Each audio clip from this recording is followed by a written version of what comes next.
agriculture credit availability, 20 lakhs being made available for agriculture credit, making sure that people living in the coastal areas are going to benefit from it, fishermen are going to benefit from it, greater attraction so that people can unhesitatingly move from the old to the new. Of course, we are not compelling anybody. Those who want to remain in old can still remain there for enough justifications that they can have. Both growth considerations, because the capital investment and not forgetting the individuals, the middle class individuals who needed that kind of a tax breaks and relief through taxation. Tax regime which is without exemptions, attractive enough for people to think that this will be the best option for them because it gives them better rates. Capital expenditure. I would have appreciated if you asked me, you said something in the BE, but you have not really exhausted what you put forth. You have not really used it in the ground. So, good evening, and thank you for being here now after the budget has been laid on the table of the House. As opening remark, I'll just give a few indications of what has been highlighted in the budget.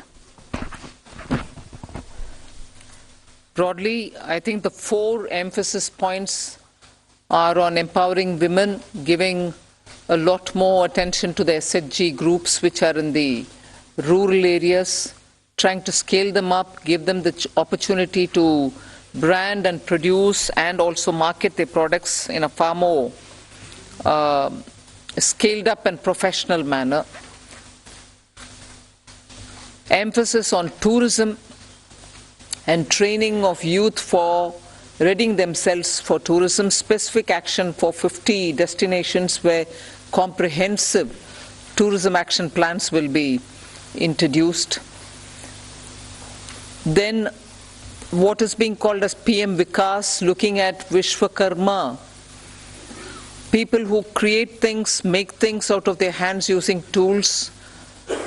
In some states they are called Vishwakarmas, in some other states some castes are referred to as Vishwakarma, but what we mean here is to cover all artisans and craftspeople who do things with their hands using some tools, so not specifically only to some particular communities, but to all who create the soft power of India through their crafts.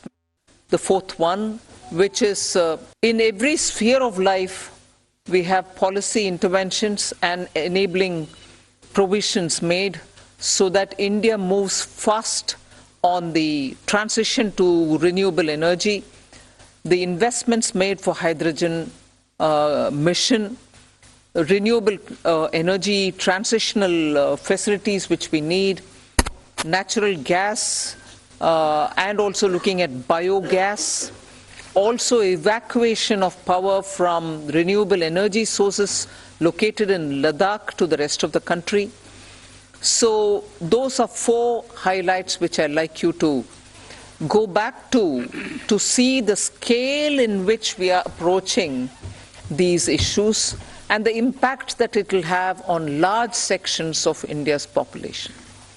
Then, of course, I gave 7 priorities, which began with talking about inclusive growth, investments in infrastructure, also reaching the last mile so that those who are still left without a house or a sanitary facility or a road which is reaching them, and so on. So the last mile, reaching the last mile for those who desperately need that kind of a link are all being covered. Then we are also looking at a very futuristic fintech financial sector for which we have brought in some specific ideas. We are looking at also improving the industrialization of this country, where people will be trained for Industrial Revolution 4.0, which means they're going to be trained for AI, IoT, using Web3 in other words. So training manpower to ready themselves for industries which are rapidly becoming industrialized in the Web3 context. Then digital economy, unleashing the digital power of India in various walks of life, setting up an artificial intelligence research center, center for excellence. So all these are in part A. There's a lot of increase in the agriculture credit availability, 20 lakhs being made available for agriculture credit. Also a sub-scheme under the PM Matsya Sampada Yojana, making sure that people living in the coastal areas are going to benefit from it, fishermen are going to benefit from it. Now, if largely the Part A has looked at these, Part B has aimed at rationalizing the customs duties, also making sure personal income tax, after a very long time, has had substantial changes which will benefit the middle class.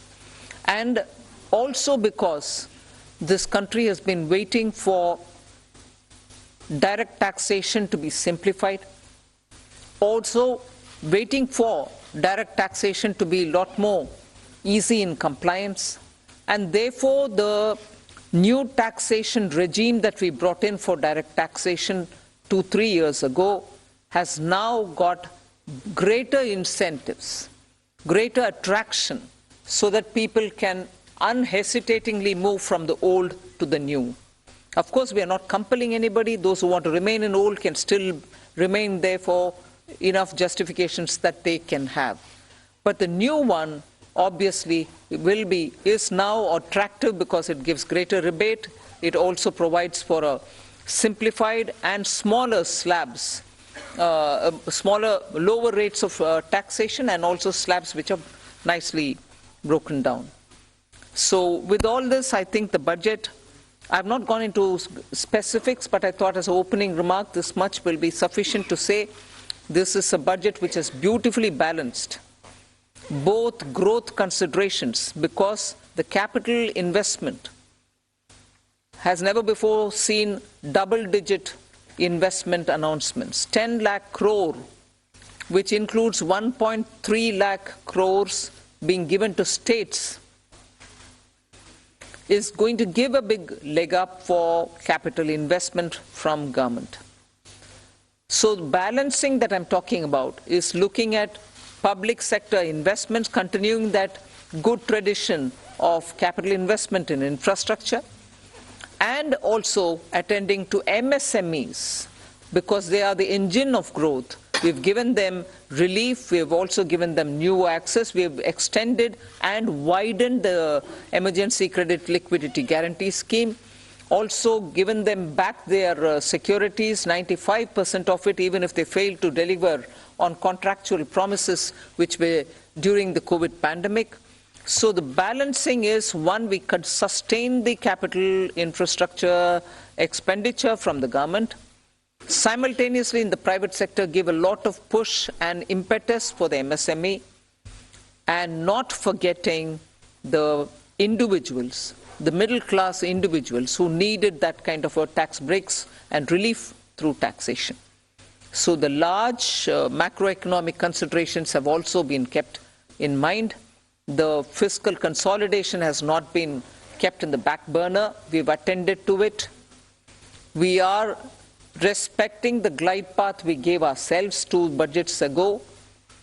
6.4 this year fiscal deficit, and the forthcoming year for which the budget is presented now, 5.9% fiscal deficit.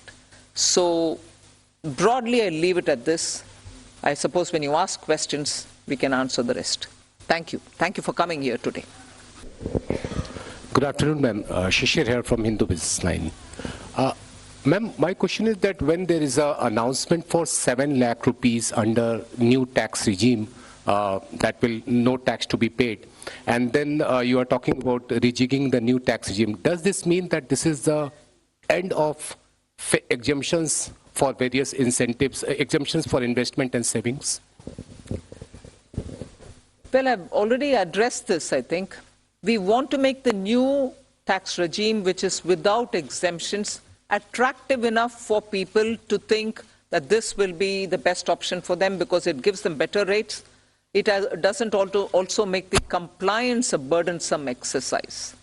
If rates are so low, you're going to benefit net by paying lesser tax. Even those exemptions that you would have otherwise gained from would have resulted in probably net amount being the same. So we made this a lot more attractive. But if there are people who still think that being in the exemption regime, which is the old regime, benefits them, they're welcome to continue where they want. But yes, the ultimate interest is to make the simpler regime more attractive. And that is why we've come up with this. Ma'am, firstly, many congratulations on that fiscal consolidation, because I keep asking you that question. But the issue today is about people in terms of, there is a big gamble in terms of capital expenditure. When you do that, does it actually trickle down to the people? Does it create jobs? I know you've been doing this for the last 2 years. Are you sure that this will really trigger off job creation, one, to, money in the hands of the poor people? The second, of course, is about inflation, which, again, you, like last year, you haven't really touched about it, but you have had the letter from RBI. Your chief economic advisor yesterday says we are in uncertain times, but we hope that it will be under the check of 4 to 6%, hopefully the lower band of RBI. What is your answer to both these points? First of all, on the inflation, I think, you're right in saying RBI wrote a letter and what. But in the meanwhile, you've seen inflation come down, both the CPI and WPI. Action is being taken by the government. We take inflation-related steps as and when things develop in the ground and in response to it. And that has borne result. So inflation is not something which we are looking the other way while it is changing up and down. We have kept attending to it, and as a result, you find the result. On fiscal consolidation, you asked me the question, and I've already explained that we've attended to it with all earnestness, having respected the glide path we gave ourselves earlier. Jobs. Yeah. See, first of all, I find it a bit odd you may want to ask this question like this. Capital expenditure. I would have appreciated if you asked me, you said something in the BE, but you've not really exhausted what you put forth. You've not really used it in the ground. It is unfulfilled in the sense targets have not achieved. I would have been happy to answer if that were to be the case. But you're asking me a question about, in the sense you are implying that we have fully utilized what has been kept for capital investment. Therefore, it makes me feel odd that you're asking a question of actually have jobs been created or not. When projects are undertaken and money is utilized, and that it is utilized is coming through from the budget statement, how would the projects get completed without manpower, without jobs? Not all projects can be completed, even 1%, without human intervention. So obviously jobs are happening in the ground. So ಹೆಚ್ಚಿನ ವಿಡಿಯೋಗಳಿಗೆ ಪ್ರತಿಧ್ವನಿ YouTube channel subscribe ಮಾಡಿ, bell icon click ಮಾಡಿ.